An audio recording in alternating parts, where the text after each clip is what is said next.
मुल्क में इंसाफ़ जी सूरत हाल ॾींहं में ॾिया ॿारण जहिड़ी बणिजी वई आहे। इंसाफ़ जे नाले में बेइंसाफ़ीअ जो राज बेशर्मी ऐं बेहयाई सां क़ाइम आहे। हिन मुल्क जो हर फर्द इंसाफ़ लाइ बाकारे रहियो आहे। पाकिस्तान जो उहो लीडर जंहिं पंहिंजी पार्टी जो नालो ई तहरीक इंसाफ़ रखियो, उहो इंसाफ़ न मिलण जी अलामत बणिजी वियो आहे। हिन जे अख जी दीद 80% घटिजी वई आहे, पर खेसि मुनासिब इलाज जो हक़ हासिल न आहे। अदालतुनि जा हुक्म आहिनि, पर हिन जा घर भाती ऐं हिन जा वकील हिन सां मुलाक़ात खां महरूम रखिया वञनि था। उन जूं उमिरि रसीदा भेनरूं हर अंगारे ते अखियुनि में उमेद जूं शमूं ॿारे अडियाला जेल जे आॾो उन उमीद सां पहुचनि थियूं त अॼु हू पंहिंजे कैदी भाउ सां मिली सघंदियूं, पर जेल इंतज़ामिया जो इनकार विसाए थो छॾे उन्हनि जे अखियुनि में उमेदुनि जे ॿरियल शमउनि खे, ऐं हू मायूस चेहरे सां वापसि घर रवानियूं थियनि थियूं। कॾहिं कॾहिं हू उमिरि रसीदा हुअण सबबि अफ़सोसनाक हादसनि जो शिकार बि थियनि थियूं। कॾहिं खॾ क्रॉस कंदे हेठि किरनि थियूं। जॾहिं हू एहतिजाजी धरणो हणी वेहनि थियूं, तॾहिं उन्हनि मथां गटर जो गंदो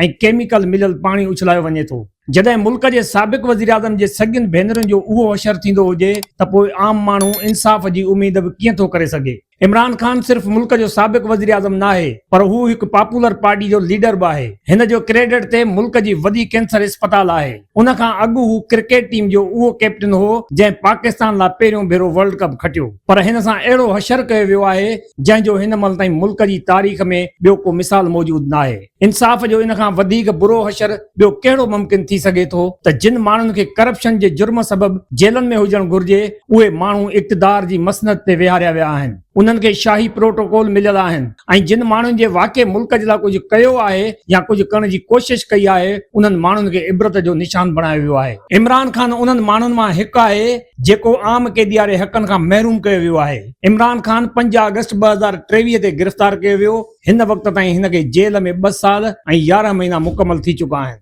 1 महीने खां पोइ हिन खे जेल में 3 साल थी वेंदा, पर हिन महिल ताईं सरकारी फिज़ान में अहिड़ी हवा नथी हले जेका हिन जे आज़ादी जो पन बि लोॾे सघे।